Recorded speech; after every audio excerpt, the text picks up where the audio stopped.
Good morning, everybody, and welcome. Let me get in frame. Welcome to Wake and Base. I hope y'all have been doing well the last couple weeks. I missed y'all last week since it was Thanksgiving. Was not thinking properly when I was planning my Thursday morning regular stream for that particular holiday, but that's okay. I got to see my family. I love them so much. They're wonderful. Hello, Mom and Dad. And I hope y'all got to spend some time with your loved ones as well.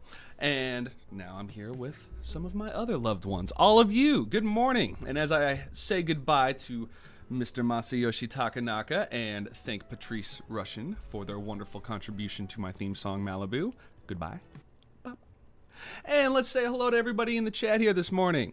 Hello, Pavilis. Good to see you. Good to have you here. Hello, Bobby. Good morning. Juan. What is up? So great to have all y'all here. Metropolitan Music Man, and of course, Anna. So wonderful to have you guys here. Today, we are going to be looking at, as you can see behind me here, the debut album of somebody I have never heard of, but is a lot of buzz in the Alex63501 Discord about this artist, Yoshiko Sai. I think I'm saying that correctly. This is an artist from 1975 who only released, I believe, 3, maybe 4 albums. She was only in operation for about 4 years before stopping her music career and then reviving it a little bit in, I believe, 2001 to do a little bit of reissuing of her music and performance. I don't know how much new writing she did. But a very, very interesting artist that we have here today with a kind of cool connection to the Beatles. Might seem like a little bit of a stretch here, but I'll take you along with me and we'll explore that a little bit and see what's going on. All right, we got our first question here. Am I using a Neumann mic? No. I wish I had the money for a Neumann mic. This is what is called a groove tube. So this is a company that is defunct, so they no longer make these microphones. But this was originally purchased 30 years ago, 35 years ago, something like that, for a university to do recording. And the story I heard was that the university didn't have the proper equipment to power the microphone. So it was a super nice mic, and then I got it at the university auction for almost nothing. And then I didn't know how to use it, but then I figured it out. So, Groove Tube. There you go. You can look that up. Back on topic, though. Good question, though. I'm always down for questions. Let's switch on over. And I see we got a cat in the background here. There's Timmy walking through the cover album. And get myself back in frame here. All right, so this is who we're looking at today is Yoshiko Sai. And here she is on her cover of her album here called Kaleidoscope. My apologies for not saying the title of the album here. So as I mentioned, this is 1975, and we got an interesting little, if you notice in the top left corner here, the album, I guess, had a flap to be like, ooh, look what's underneath. It's her. You know, very artsy. All right, barefoot, holding some string. Very cool. Yeah, we got that. Got our inserts. Pretty interesting. Now, first notable fact about our artist here today is she is a multi-threat artist. She is a poet. She is also a visual artist, and I believe she prefers watercolors. And I was reading that she did some of the watercolors on the insert of this album. Now, these look like photos to me. If that's watercolor, give her an award. That's great. But looking through here, we'll talk a little bit about what the genre is and who some of these characters are. But there's been enough of me talking. There's already been 5 minutes of me talking. Enough of that. Let's jump into the first track here. So our first track is called Yoru no Sei. And as always, I have no idea what that means. But let's listen to it a little bit, and then we'll figure it out together.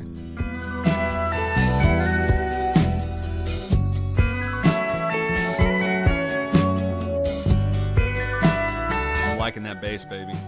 We're going to outer space. That's a loud bell. I'm going to turn that down just a touch.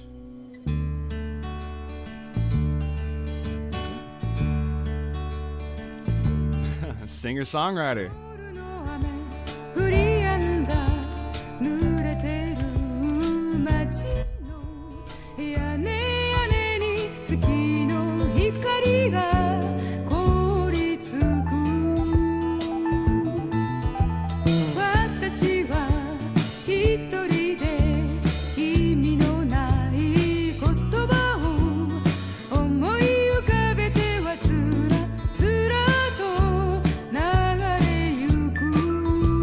So this track is called Night Spirit. Cool name.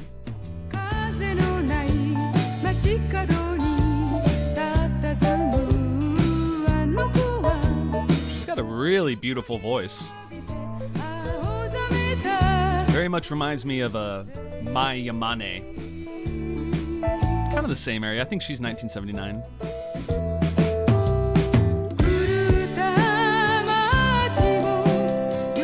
Man, these rhythm changes are...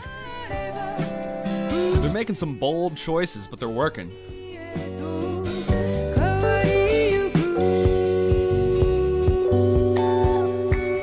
And these chords are sick, man. And then going right back into that, like, country shuffle.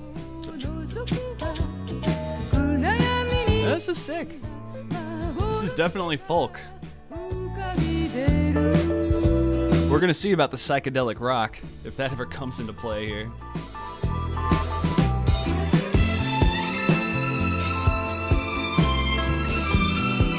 Ooh, those are some good strings. Who did those strings? Those sound really tasty. Oh, that's real tasty.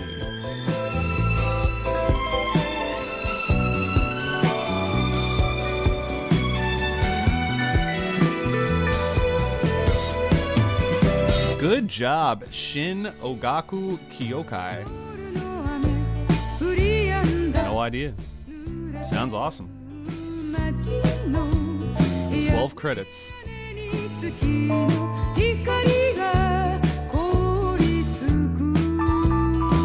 Okay, they play with Junko Ohashi. That's kind of cool.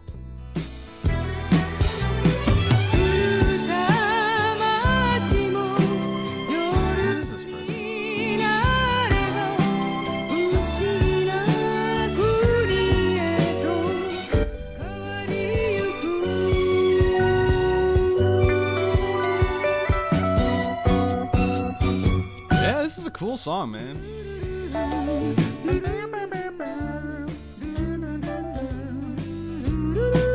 Huh.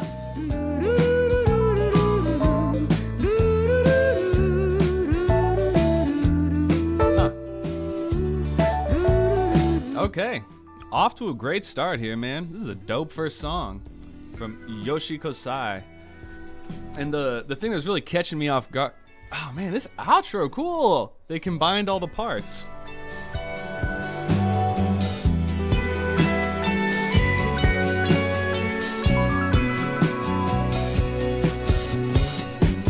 Okay, that jingle, too loud. Sorry. Personal opinions. Oh, okay, Yoshiko, you killed me. Okay, first track there. So that was Night Spirit, or Night Spirits. I've already forgotten. I already clicked out of the page. So first track there, very cool song. So one of the things that was really catching me was our switch between our rhythmic hold.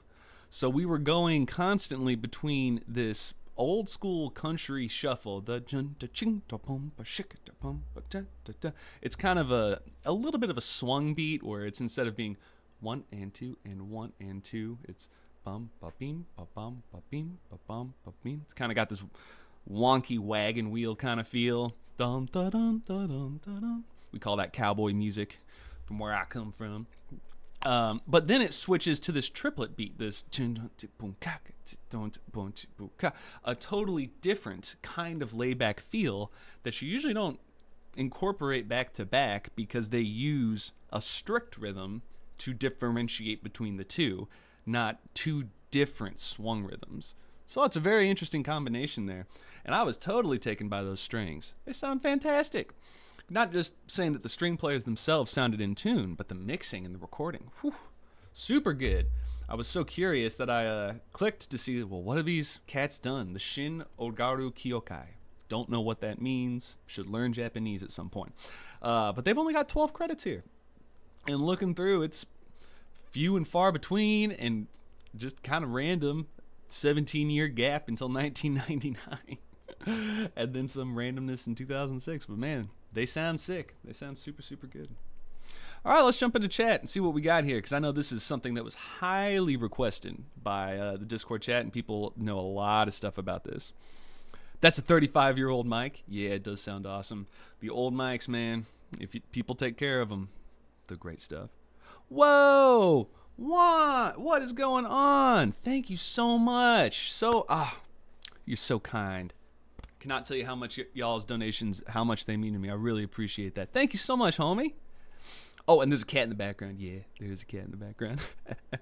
Morning, Han. What's going on, brother? Good to see you.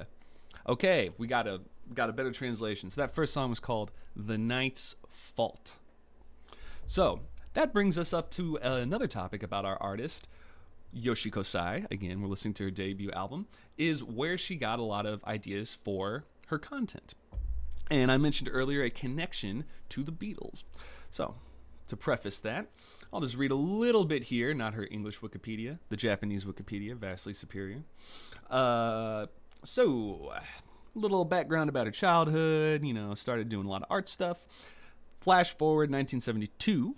She took the entrance exam for the Kyoto University of Arts University, but failed and entered a law school. However, shortly after entering the university, she contracted kidney disease and was hospitalized and was ordered to take bed rest for about a year.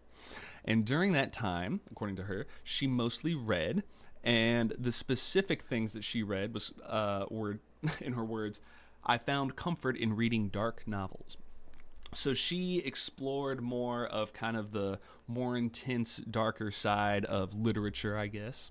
So we have a little bit of a darker theme. However, her poetry and her music is, from what I understand, and we'll see here as we keep going, more on the uplifting side.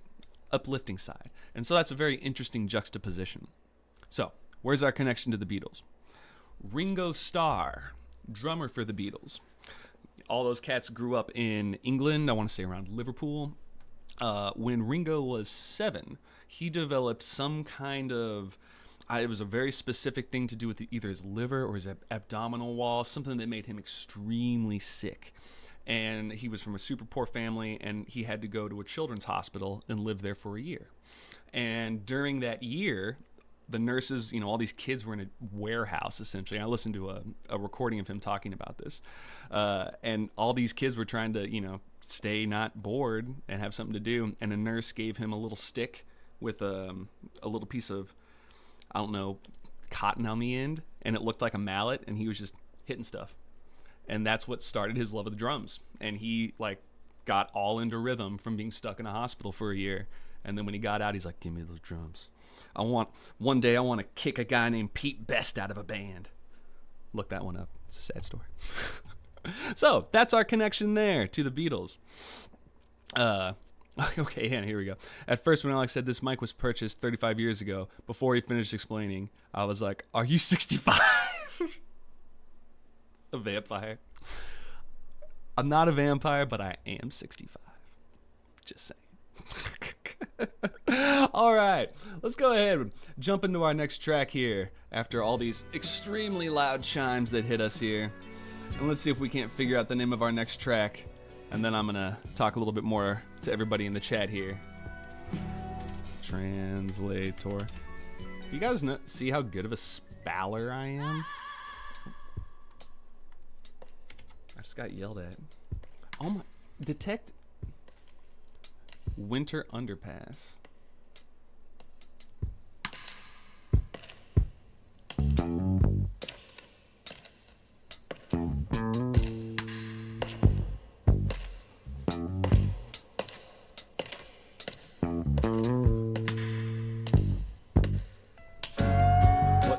What's happening?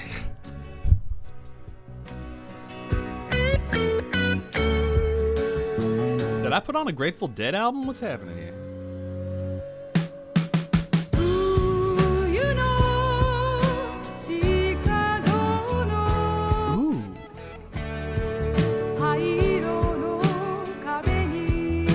Talking right here. Han Solo. Hippie music. It's getting pretty hippie music now, I gotta say.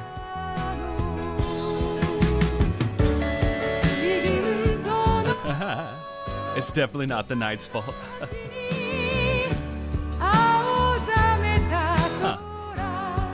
Thank you, Pavilis. So apparently that string orchestra was a new music type of orchestra. Thanks for doing the research. Always appreciated. Hey, Layla. Welcome, welcome. Good to see you.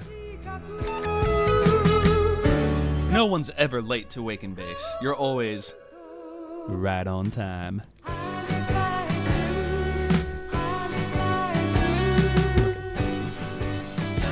Man, this is dope. Flight of the Thunder. Yes. This is the first time. Every once in a while, I like to experience an album with y'all for the first time so you can see my reactions and get my first impressions of what really hits me. We're 2 for 2 so far in very different ways. But this is something, this second track, I would listen to this so far just like every day, regular listen. Really good mixing, really interesting musical parts, really great sounds. If we're talking about our album checklist breakdown, we're hitting all the big ones. What's up, Game Legend? Glad you can make it and join us. Welcome, welcome.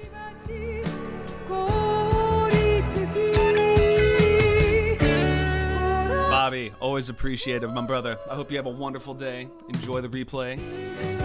You're here in spirit. Man, cool rhythm.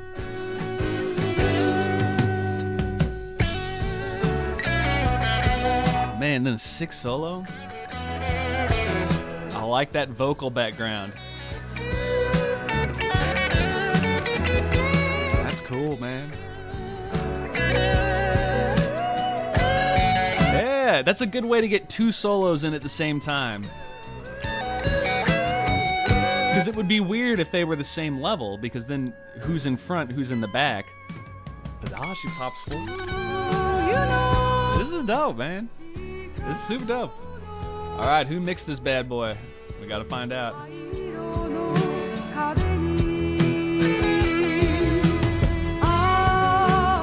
Niji Obi. That is a serious looking goober right there.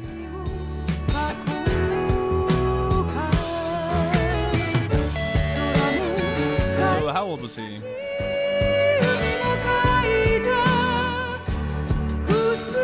So he was 34 when he mixed this?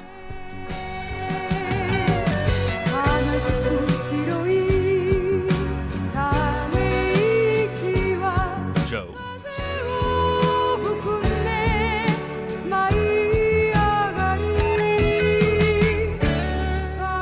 Okay, very, very cool here. I'm gonna go ahead and turn this down a little bit at the funky outro here. A little 1, 2, 3, 1, 2, 3, 1, 2, 1, 2, 3, 4, 1, 2, 3, 4, 1, 2. You got those 3, 3, 2s. It's good stuff, man. It's a dope song. Super, super dope here. So, what I was looking up was who was the engineer? You know, that's one of the things we do here at the Alex62501 channel. Getting on Discogs, our wonderful resource, and looking a little bit deeper beyond just the primary artist and looking at the studio musicians, the band, the recording engineers, the studio, the location, all these extra things that come into play that really not only explain an album better, but help define, you know, what's going on and help us notice more things. Man, this is a wailing outro here. This is really kicking off, and we got this like Jun Fukumashi style keyboard in the background. This is dope. Also, so far, track 1, that was the end of track 2, flowed right into track 2 with this wonderful, and I want to hear that one more time because it was very jarring where she just kind of yells at you and then it goes into percussion.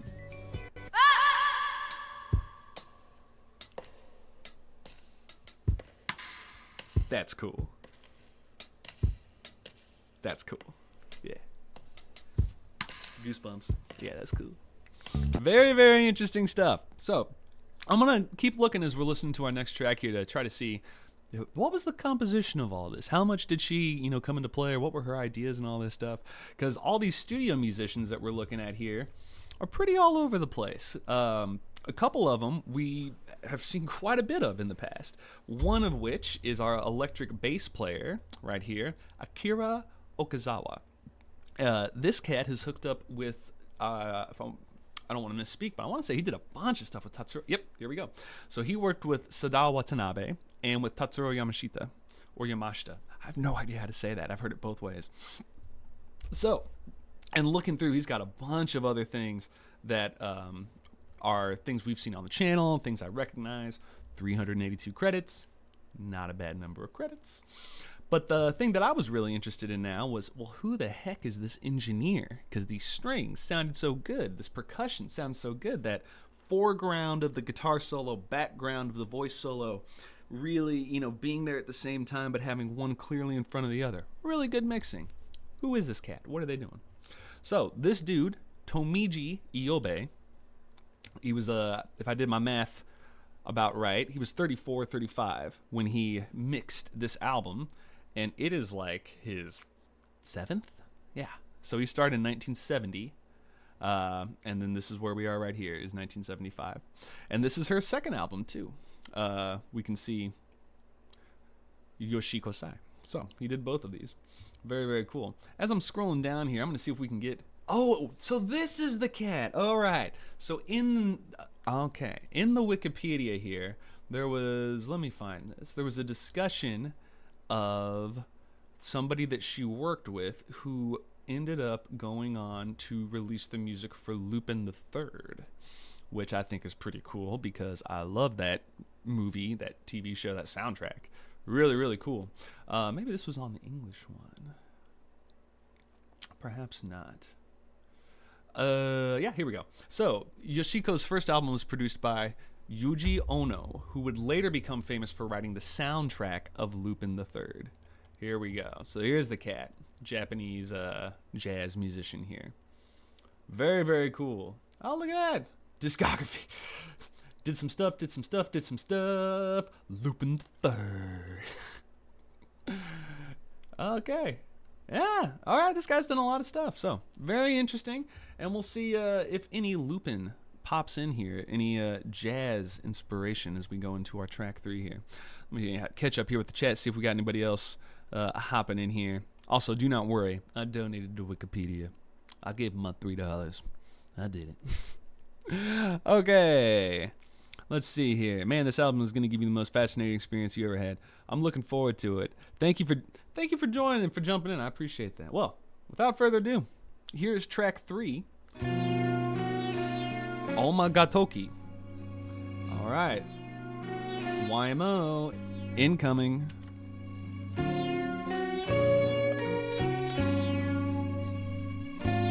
When encountering demons. All right, we're staying on theme. That's all I'm going to say. And again, these strings sound great.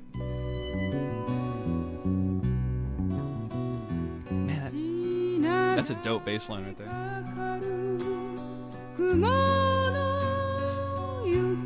Whoa there, Quentin Tarantino. But no joke, if Quentin Tarantino, this sounds exactly like something that goober would put into one of his movie soundtracks, because he pulls stuff directly from the 70s. And this, I mean, if he ever... I was about to say if he ever made a Japanese Pulp Fiction, and then I realized Kill Bill. So, missed opportunity for him. But this is a dope song right here. Wonderful. Thank you so much, Pavilis. He's got our translation here. So the title of this track, The Time When the Demons Come Out. Thank you. Thank you.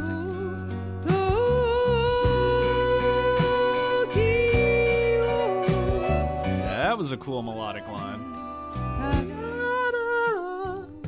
That major 7th.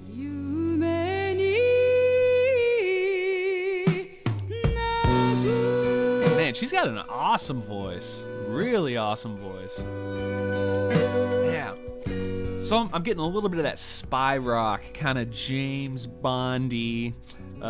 This is such a random example. Sheryl Crow did one of the James Bond theme songs for Tomorrow Never Dies, I think.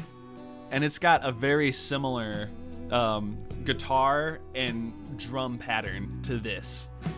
I'm not going to play it because I will immediately get copyright struck, but Sheryl Crow, Tomorrow Never Dies. That's the song. It's an awesome song. Hey, what's up, SMK? Good to see you, bro. Good to see you.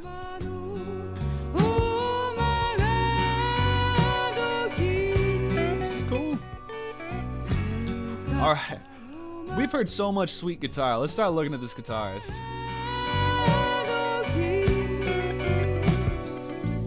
Tsunehide Matsuki.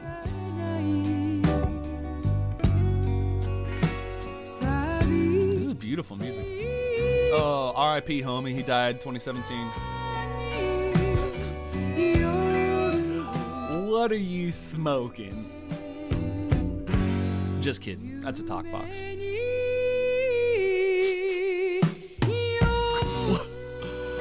I don't know about if this was the picture of my Discogs. I don't know if I'd be super happy about that.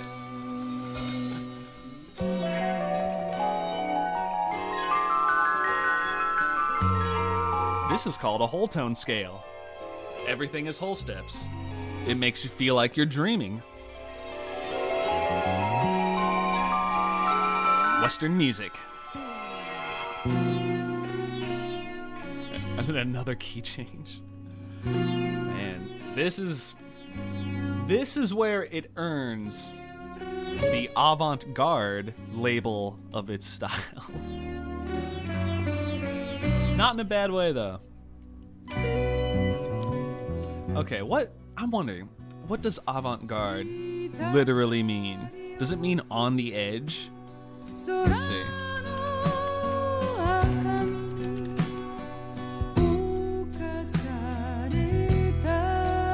But what does it literally mean?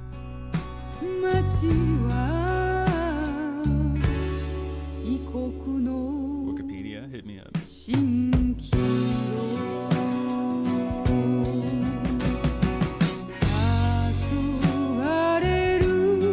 Advance Guard.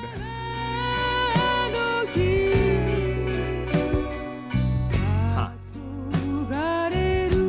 Yeah, there you go. Anyway. Let me just hop right here for a second. Turn that down just a smidge here so we can talk about this. So, avant-garde, the definition from Wikipedia is in arts and literature.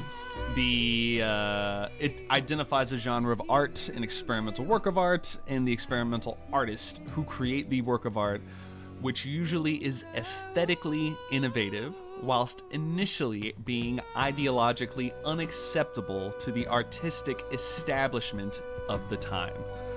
That is a super big mouthful. Let me give you a better example, though, of what that means over this very weird Twilight Zone psychedelic outro here. And we'll just let that roll out here for a second.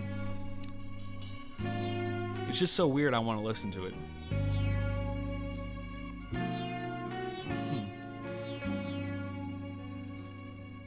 Is she going to end it and then yell at us again? No, okay. Just end it with a little shaker. Tasty. Very tasty. Super cool. Super cool. Super, super cool. All right, so talking about avant-garde and boiling that down into a smaller thing. So to hit the main point, it is talking about something that is aesthetically innovative. So something relatively new, a fusion of things that have previously not been fused together, a new approach, a old idea presented in a new way, something like that. So you've got that element of it. But the other element of it is being ideologically unacceptable to the artistic establishment of the time. So this is something that is not really easy to define until after the fact. Because it's very easy in the moment to go, okay, well, that guy's rubbing spaghetti sauce on his body in the street. That doesn't seem very artistic to me. That doesn't really align with what's going on right now. Yeah, that's weird. That's avant-garde. But it could also just be bad art. But if in 10 years, every artist is in the middle of the street rubbing themselves with spaghetti and people are like, this moves me to tears, Now, you would look back at that first spaghetti guy and be like, oh, he was an Avant Guard revolutionary. Because it was against the mentality of the time, and that has changed. What's a better example than my stupid one I just gave? Metal. So back when rock and roll was coming out and all of that kind of stuff, that was already rock and roll, Avant Guard, from what was happening before that with much more traditional country music. It was too fast. Elvis's hips were too sexual. He was moving them back and forth. Don't like it. Those kinds of things, it seemed like it was really pushing the envelope. So it's this combination of pushing the envelope with innovation, aesthetic innovation. So aesthetics is, oh man, I'm picking hard words to describe because aesthetics are like the quality. Here we go. A set of principles concerned with the nature and application of beauty, especially in art. Whew. We're getting into graduate level words now, so I think I'm going to stop on it right there. But going back to what we're talking about here, for her in 1975, just in these first 3 tracks, we've hit a lot of the major tropes of the 70s. This new electronic synthesizer sound, big resurgence of folk music being very popular. This, I wouldn't go so far to say psychedelic rock, but definitely kind of jam, hippie, rock style is hitting us. Very, very cool. And just the production value, excellent. Truly, truly, truly excellent here. So after this, I promise I'm going to go pull out that chart for those of you who have not seen it before to talk about how I mentally evaluate albums and how I'm thinking about things. But while I'm pulling that all up, let's go ahead and go into our next track, which is going to be track 4, Koishita Hito. I don't know what that means. We're going to look it up. I really hope it's not going to blast me out super, super loud. Hits me with the bass. I'm fine with that. Oh. To the person I fell in love with. I guess this is a love letter. I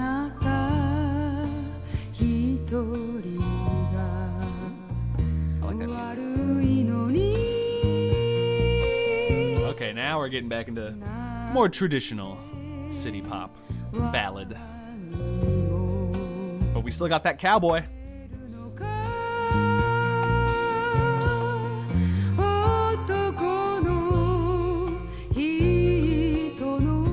Interesting to use bongos for a country cowboy rhythm. Avant Guard.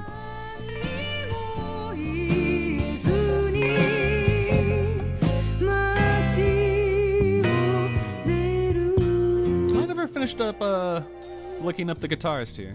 184 credits. Let's see what this cat did.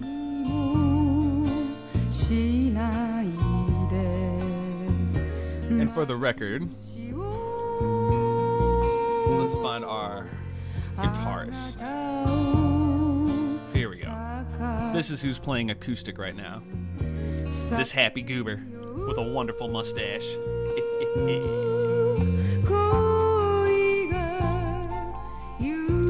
Ishikawa Takahiko.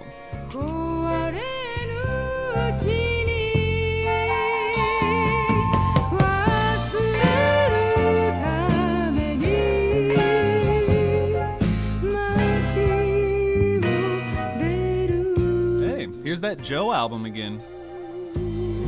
I have to listen to that. Okay. So we got some flutes there, but that's not just a flute. That is a Shakuhachi. Very specialized kind of flute. Super cool.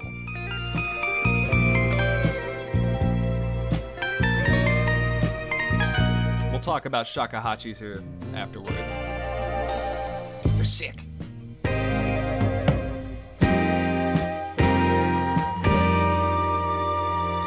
Man, like, that really sounds good. Like, stupid good. I want to know, are we missing musicians? No.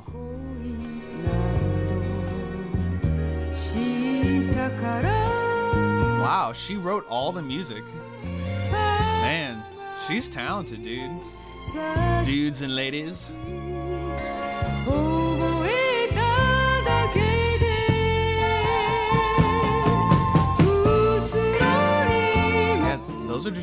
Shakuhachi. Wow, those sound great.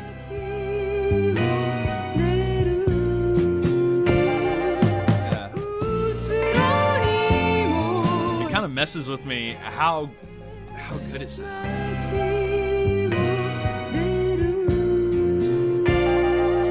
Very cool. All right, and that song's almost over right there.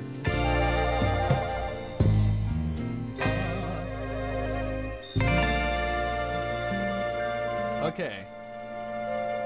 This is sick. This is sick. This is super cool. Now let me see Shakuhachi sound. I want to see if I can find just a generic sound of this without getting in too much YouTube yelling at me. About you can see Tory sounds, which is like you'll be able to. Can I just?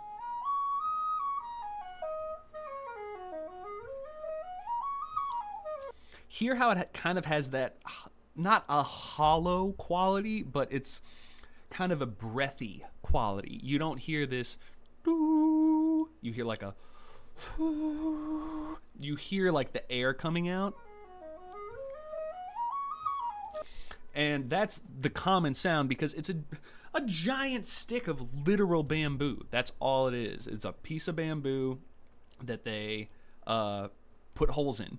And you can see at the bottom here, you still have, you can't see my finger. There you go. At the bottom, those are the little nublins of the roots of the bamboo to show you like where the piece of bamboo came from and how it works and all this kind of stuff. Now, to make it more awesome, some of the dudes who play this thing not only look like that, which is just some awesome Dark Souls nonsense, or rather the other way around, but the shakuhachi, being a piece of solid bamboo, samurai back in the 15th, 16th centuries, or I don't know exactly the time, but back in the day, monks and samurai would carry these things around and would play them, and if people messed with them, whip that bad boy around and just beat you with a giant bamboo flute. This thing's like 2 feet long. Just pow. Oh, I'm sorry. Is what is it? An anarchy equal to? Oh no, that's the 21.47 inches.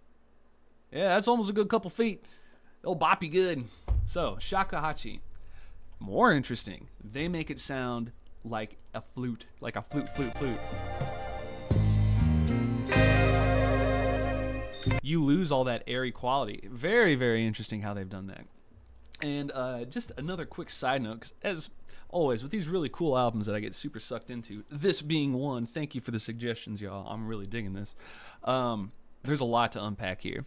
And the thing that we haven't talked about yet, that goes right along with the shakuhachi, are all the traditional instruments used in this album. So another one that is used that I haven't heard yet, maybe we've missed it though, because the way they're using these instruments is so fluid and avant garde, is the biwa. So here you go. All of these Chinese, Japanese, East Asian, ancient, thousands-year-old instruments, there are several of them look very similar, but due to where the frets are, the number of strings, things like that differentiates them. So to me, this looks very similar to what's called a pipa, which we'll get an instrument. So this is a pipa, you can see. And then if we go and we look over at the biwa, if I didn't already just get rid of it, is it gone? There it is. So if we look at this versus this, it's like, aren't those the same instrument? And it's like, no, those are totally different. But to my eye, so this is the kind of thing that I can't tell the difference between. But this was the specific instrument that they were using. Hey, look at that. The biwa's Chinese predecessor was the pipa. It's almost like I have a degree in this. Okay, enough of that. Anyway, so these are the kinds of instruments that we have. The biwa, the shakuhachi, the taiko, which are these giant drums. Since I'm just showing pictures, let's just keep going. Taiko drums. They are played with 2 round sticks. Yeah, here they are, huge. And yeah, this is like a very standard image of the intensity. Maybe not that, but the intensity of the people playing these drums. You've got these 2 huge sticks, and it's a generally huge display. Man, what is this? Is this a print? 80 bucks. That's a good $80 well spent. That's all I'm gonna say. So we got taiko drums. Yeah, Shakuhachi biwa. There you go. And then we've got these extra percussion instruments. A guy who is not Nobu Saito, unfortunately, Larry Tsunaga, crushing it. I wonder if Larry and Nobu ever got together and did a supergroup album, because that would be dope. Same thing for Kiyoshi Tanaka, our drummer. Really, really, really cool. And Kiyoshi is on Taiko Onuki's album. So that was one of the connections here that we've got. One of the several connections we mentioned earlier. The guitarist has played for Tatsuro Yamashita. So now we've got the drummer playing for Taiko Onuki. There were a couple other, Sadao Watanabe was in there. Lots of people, it's a very, very small world. All very connected. All right, we're 40 minutes in, and I still think I got half an album to go.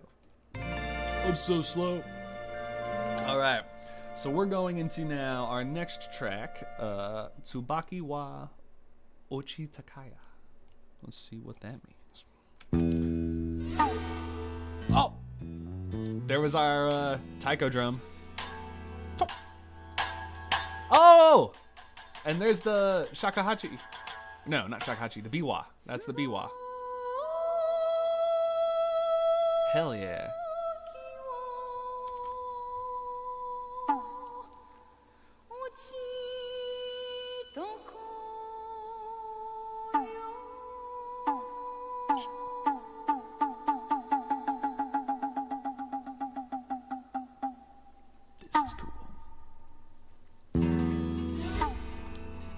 I do not know this word.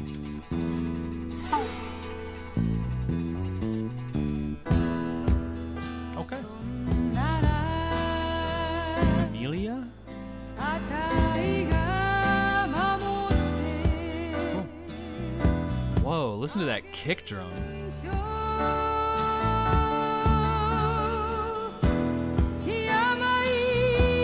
It's like they filled it with pillows and then put the drum inside of a pillow.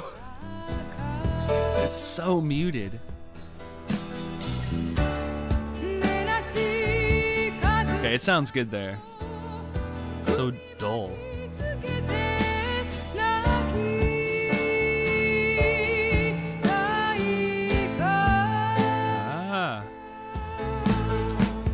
Got some wonderful comments here. So talking about Avant Guard and how does that relate to Advanced Guard? Carolina, excellent response. Something to do with the group of soldiers who would go in advance, or in other words, before the main forces. So that's another quality of being Avant Guard, is if something about what you're doing will catch on in the future. Being ahead of the times a little bit. Wonderful definition. Thank you, Carolina. Yeah, Metropolitan. Yeah, dude. Flute giving me the Rainbow Goblin vibes. Man, that biwa, dude.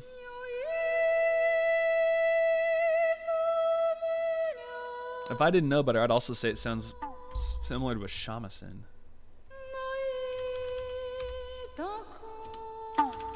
This is cool, dude.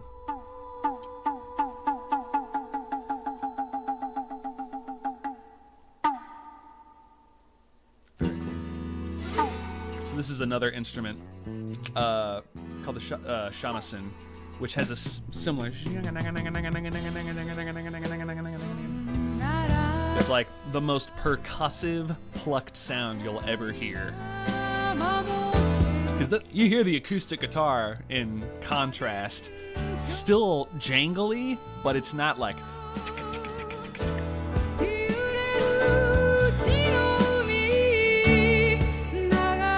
But he does look like a Dark Souls boss. Dude, that's why Dark Souls is cool. It takes all the dopest parts of history and makes it Dark Souls.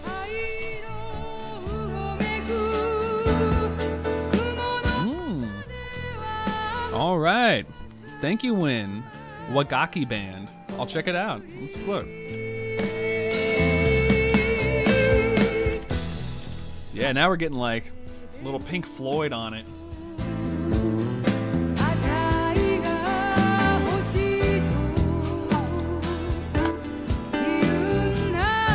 Hell yeah. Look at this bunch. Oh man, dude, somebody call The Who.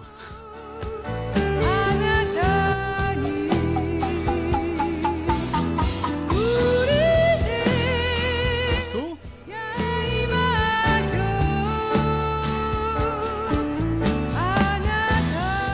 Alright, man. This is awesome. Like, so, definitely falling into our category of world music. And this is another thing I wanted to talk about. Man, listen to that. Hold on. We got to go back for a second and listen to this bebop going crazy.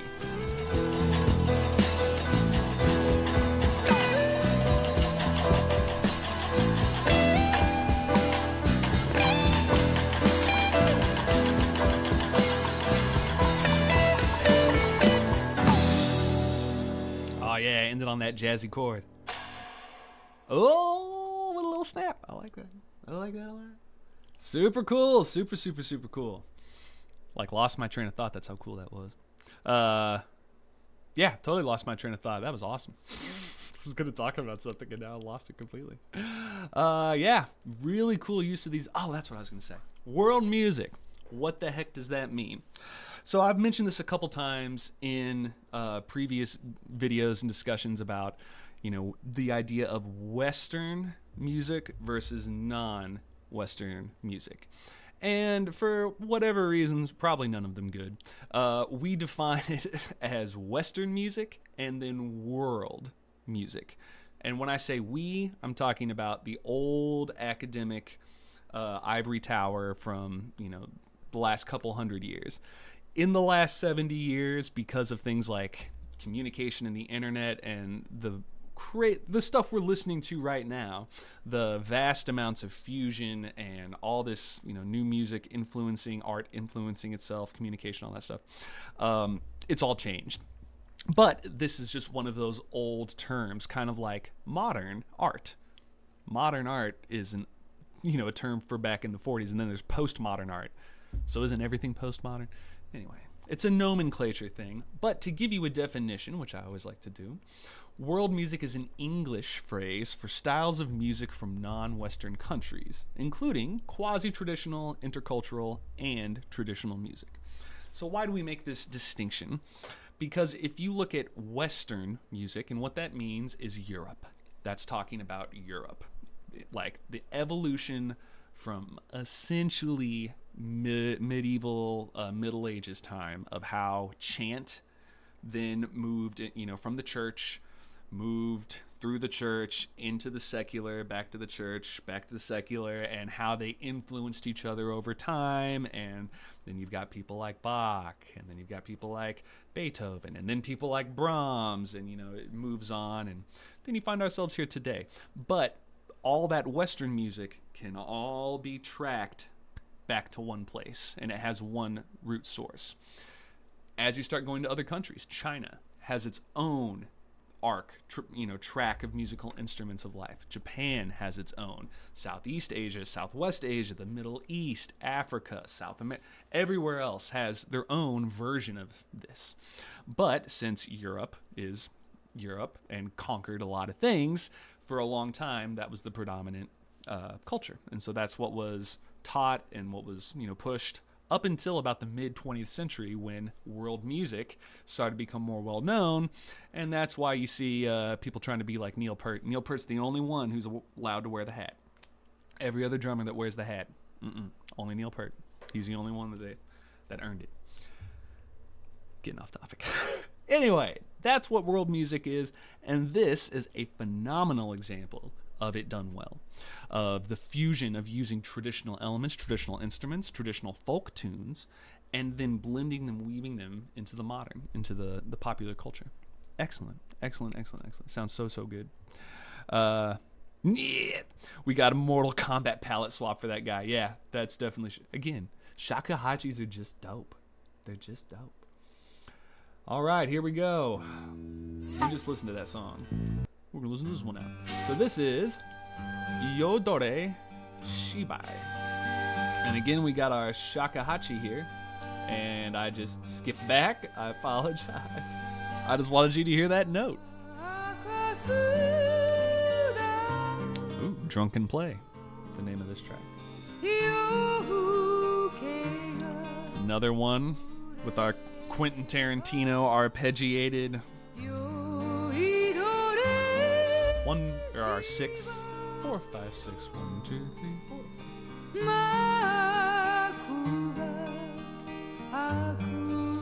I should define when I say Quentin Tarantino, what I'm using that as a shorthand for is country, kind of sentimental longing music, acoustic guitar, maybe a slide guitar in there, and it's very singer-songwriter. This is that sound. Go listen to some Quentin Tarantino soundtracks, and you'll see what I'm saying when you get to the guitar songs. Those strings, they sound so good.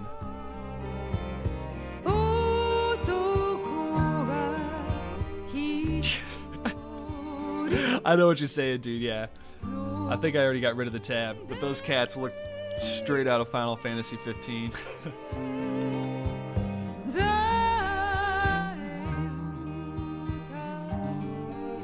Beautiful. Ooh.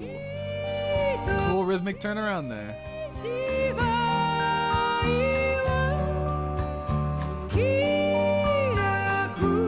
cool.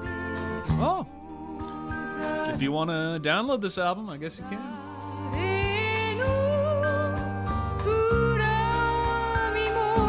All right. So, skipping through a little bit here, since we've got... It looks like we got like an 8-minute long song coming up in the back end here.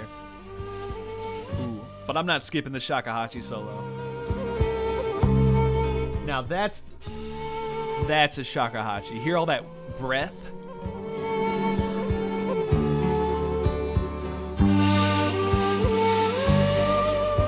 There it is. There's that sound right there.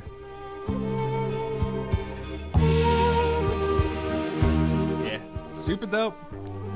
So that makes me think maybe earlier when we heard those flutes, maybe those were flutes. I don't know. I'm totally faked out now because that was a shakuhachi. Absolutely. And that's what it normally sounds like.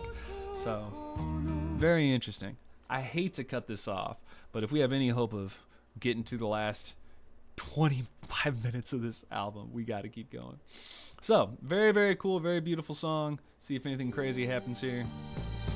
Just more great background strings and bass. Beautiful voice by Yoshiko. Truly, truly wonderful. I love it. I love it. I love it. I love it. Now let's go to the next song. So now we're switching into Akai Hana. Let's see what that means. So we're just finishing Drunken Play, and now going into Business Administration. That says Hawaiian.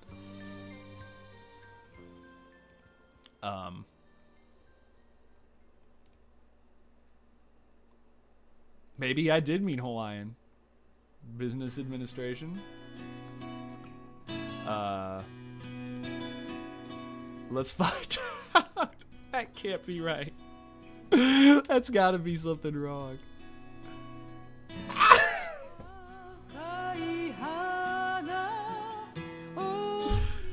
When people are afraid of computers and AI taking over, this is a great example. I mean, this is me being stupid, but I was like, I don't think this is Hawaiian.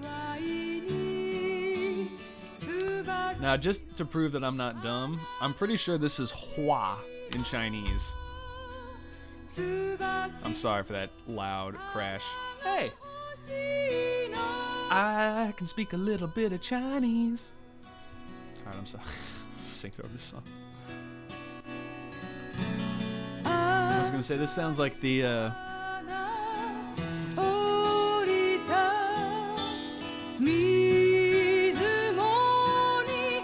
don't know, it sounds like an old Sabbath intro, like the Sign of the Southern Cross or something.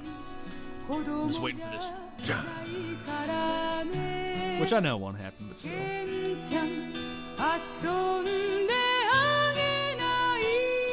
again, wonderful singer here. While we're listening to this in the background, I'm going to use this as an opportunity to switch over here and talk a little bit about the old review board. Or is it over here? Here it is. And there it is. Album review criteria chart. So, whenever I'm listening to any of these city pop albums, or just any album in general, these are the general criteria that I personally use. This is completely subjective. Everybody has their own views. For me, 25% is the composition and the arrangement. So that is, what is the music? You know, how is it put together? Is it put together well? Is it too thick? Is it too thin? Does it have cool instruments? All that kind of stuff. You know, is it interesting how it's put together and how it's presented? Next part for me is production value, which is how do the sounds sound? Was it recorded well? Did they use nice instruments? Or if they had a really interesting sound, what instruments did they use? Or how did they craft that tone? Very, very interesting to me. And in my opinion, something that's very overlooked when people are reviewing albums. Next thing, tone. I said that was part of production value, but that just goes to show how important that is to me. I even mentally was like wrapping those up as one, is like, I like to separate those out. Good job, Alex. I did separate them out. So production value being more on the recording side, tone being more on individual person to person. What does that tone sound like? Lyrics, to me personally, 15%. You know, if you write something that's just absolutely just mind-blowingly good, of wow, that's such a interesting lyric, or that was so beautifully phrased, it's a bonus. But if you're just going booty, booty, booty, booty, rocking everywhere, and the song's a banger, I'm not going to knock you more than 15%. Okay, concept, genre, execution. So this would be one that gets 10 out of 10 points for that. So being an experimental avant guard band is always a gamble of, are you going to execute well what you're trying to do? And more often than not, answer is no. But here, answer is yes. Using all these traditional instruments, excellent, very, very effective, very, very well received, really, really nice. Nuance, 6%. So this, again, I've already mentioned this a little bit, but is there anything that makes you stand out? Like using traditional instruments, that's definitely nuance. Being 22 when you wrote this album, having spent the last year in a hospital, that's kind of a nuanced influence. And since it was important to her, since she did all this reading and added all these lyrics and all this poetry to this music, it is part of what makes this album interesting. As I mentioned, you know, it's kind of a connection to the Beatles, Ringo Starr, this, you know, trauma that turned into a birth of an artistic outlet. Next one, album flow and the vibe. So that has to go with how consistent is the album front to back. Do I feel like I would want to listen to it, you know, all the way through and it makes sense? This is an excellent one of going to many different areas, but being very uniform in terms of the flow. I feel like every song belongs after the next one, and it's taking us a little faster, a little slower, but it's never jarringly moving us around. And if it does want to do something jarring, like the second track, we get a hey, and then all this percussion. It's a good flow. It works.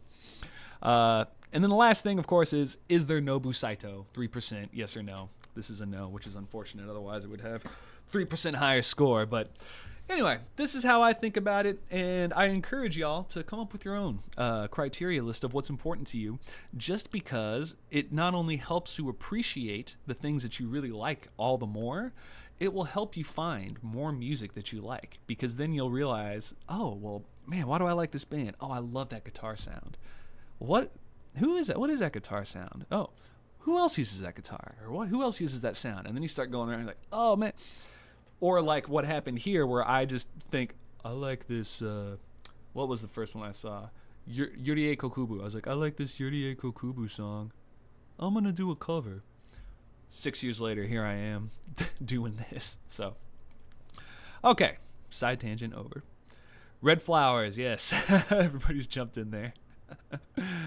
My favorite Yoshiko Sai song is Business Administration. It's such a beautiful song. Okay, now we've got Hitachi ni Nareba and a harmonica. Okay, now I feel lied to. Did they say there's a harmonica in here? Who's playing harmonica? Where are the harmonica credits?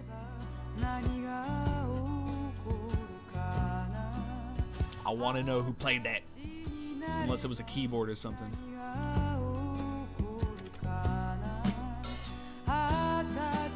Let's get some volume.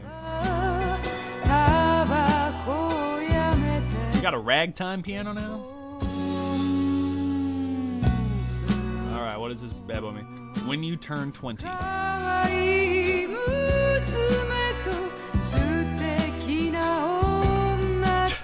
Lee, corresponding with Katamatsu's office lady. I want to write a city pop song now called Business Administration. Where's Clint Eastwood? Oh, I got this.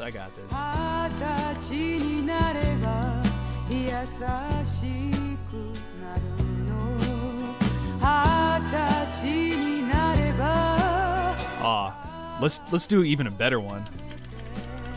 V Van Cleef, baby. Yeah. He's coming at you. I could tell Metropolitan Music Man enjoys the old cowboy westerns like I do. Okay, this is like I didn't think we could get more Tarantino tropey, but like I am very honestly, seriously surprised that Quentin Tarantino has never used Yoshiko Sai on any of his movies. And I really think it's purely because he was unaware. If he had this, or if he knew about this, this is just so up his alley. Like, it's just... The reason I'm saying it is because I've heard so many other Quentin Tarantino, or seen movies and soundtracks that have this kind of specific sound that I don't know how else to define it. You know, it's because it's not really folk. It is folk, it is rock, it's singer-songwriter ballad, but it's got this like cowboy quality to it. It's very interesting music. Very, very interesting music. Alright. Well, we're gonna cut off here so we can go to this, what I'm most interested in, this 8-minute long song called Yokiona. So let's back up here. I want to get a full taste of this one. Okay.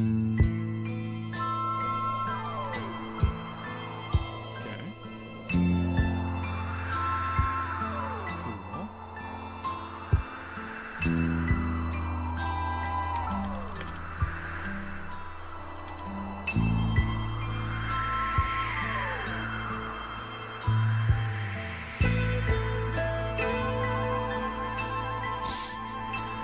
Let's try that again.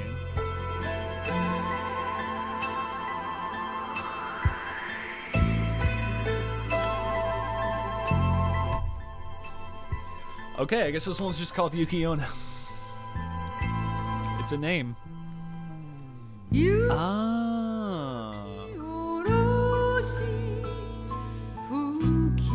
What if I do that? Okay, come on.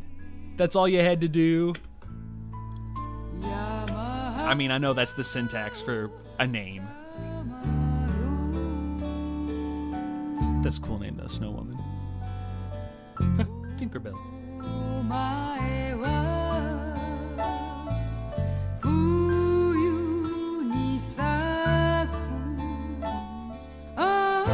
Cool guitar line.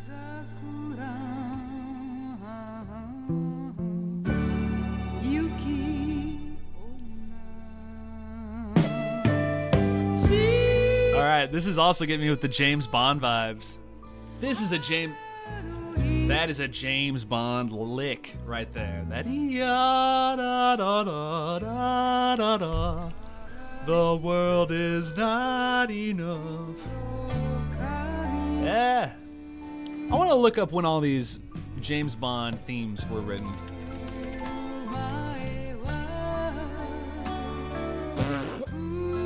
Okay.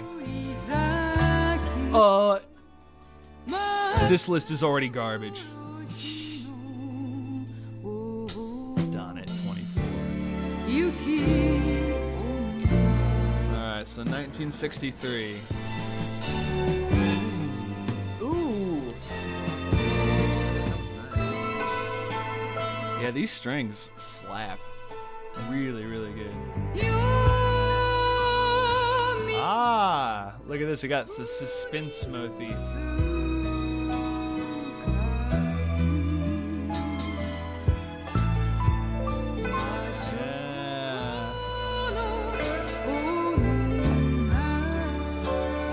Yeah, dude, this is spy music for sure. I'm trying to see if they have a title for what this genre is.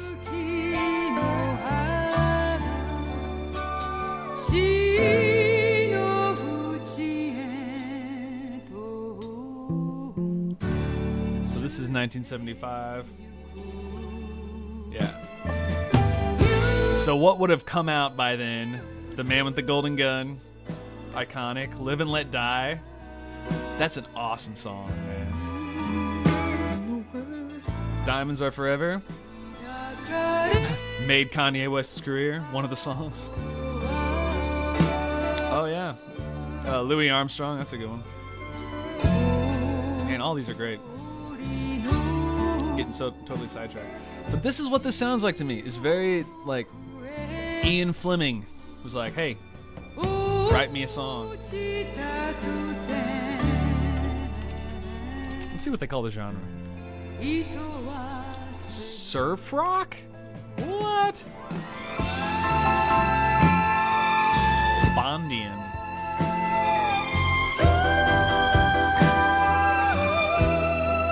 Okay. That's not a bad Reddit assessment there. So this little Reddit assessment here talking about what is that Bond sound? What is that music? People are calling it now Bondian. I like that. I like that. So the James Bond theme has been classified, the original theme, as surf rock. Although I agree the Barry Bassey Goldfinger score is basically Bondian at this point. It just sounds spy rock, orchestral spy. How else do you say it? But here's what I like as the inclusions. David Holmes, he's the guy who wrote all these songs, or a lot of the songs for James Bond. Massive Attack and Portishead. I like that. All the way through Henry Mancini, Lalo Schifrin, I like that one, and Barry Adamson. I don't know Barry Adamson. But that's a pretty cool connection there. This is Goldmember. That's a GoldenEye. Like, that is straight off of GoldenEye. I'm not going to play it because, again, I'm going to get copyright ripped, but that's what that is right there. So similar. And there's the Koto. Dude. Okay, who wrote the music for GoldenEye? Because that dude's getting in trouble with me. Let me tell you. It was not Aaron Sorkin. Okay, Eric Serra. Who's Eric Serra?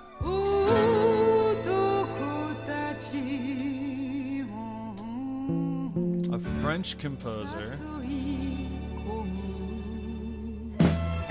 Avant Guard. Or did you just rip this off? Oh, he also did The Fifth Element. That's cool.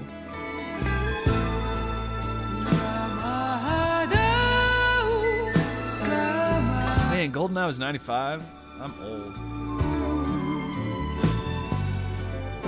Yeah, I'm not getting myself in trouble.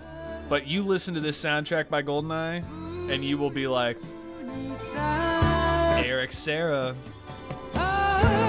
Were you jacking track 9 from Yoshiko Sai? Sounds very, very similar. This part. Oh, maybe not this, that, just those strings. This. That.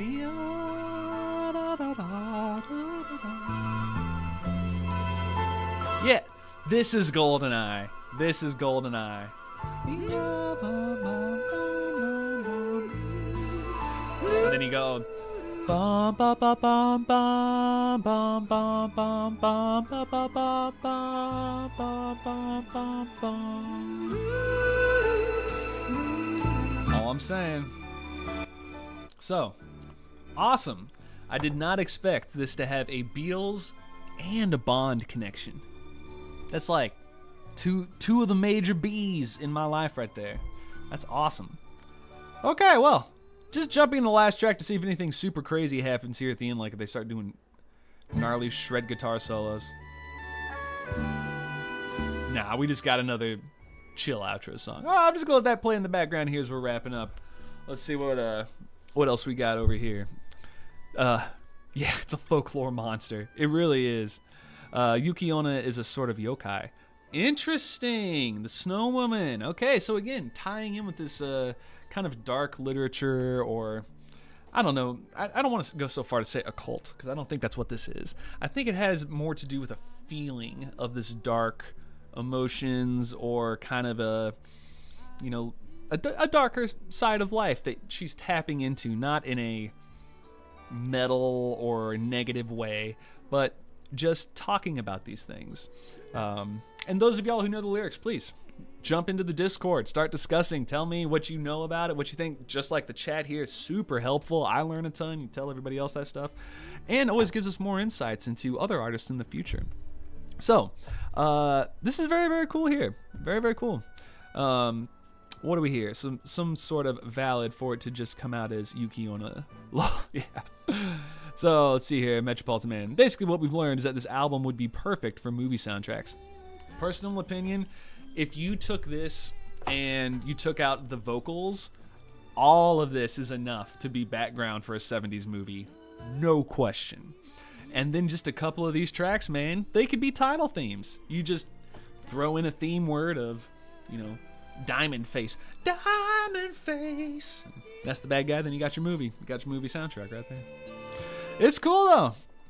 I guarantee you if we looked through all those credits of that engineer, we would see other movies. Well, what did we just... Oh, I'm so stupid. What did I say 30 minutes ago? The guy who produced this does Lupin the Third. He did all the Lupin movies. What is Lupin the Third? A spy thief. That's what he does. So, the tangent is right there. Duh.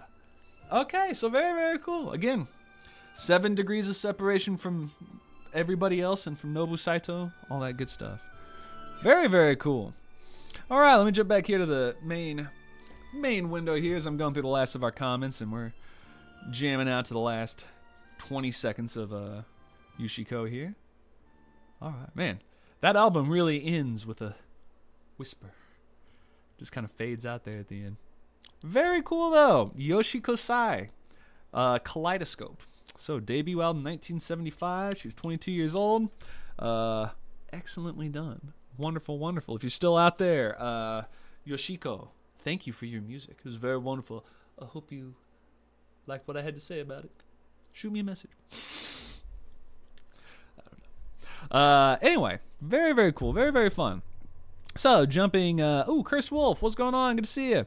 So, all of her work slaps. I would have to agree so far. Off to a great start. Huge recommend. Alex, how did you like the album so far since I got here like 2 minutes ago and I suggested this one? Hey, there you go. Well, enjoy watching the video. Long story short, very much enjoyed it. Definitely going on my list of notable artists that more people need to listen to. Because this is very... Not only did I enjoy it, I objectively think this is excellent. It's very, very cool. Very, very good. Thank you for the suggestion. Really appreciate it. Cool. Off topic, but the GoldenEye N64 OST is a banger. That's not off topic. That's totally on topic. And you were right.